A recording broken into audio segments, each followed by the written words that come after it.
Line एक होली सुना दी भैया। अब हम फोन पर कैसे गाएंगे? एक लाइन सुना दी।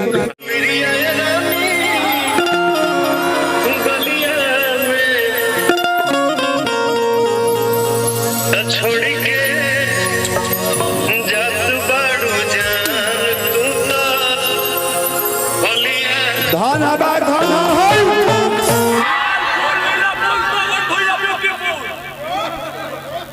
और उचित सिंह जी ऐसे एक व्यक्ति हैं जो कलाकारों को बहुत प्रेम करते हैं और आप सब हमारे भैया को प्रेम करते हो, बुच्ची भैया को, इसलिए एकदम दिल से बोलिए भारत माता की जय हो। एक लाइन एक होली सुना दी भैया। अब हम फोन पर कैसे गाएंगे? एक लाइन सुना दी।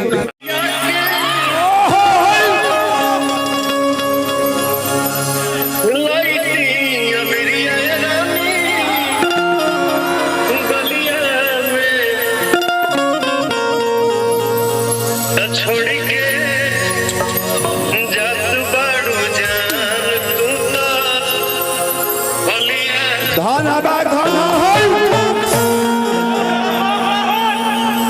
कलेजा निकाल ली ना भैया रुआ। ठीक है बाबू, ठीक बुच्ची भैया, ठीक भैया। Happy Holi happy Holi.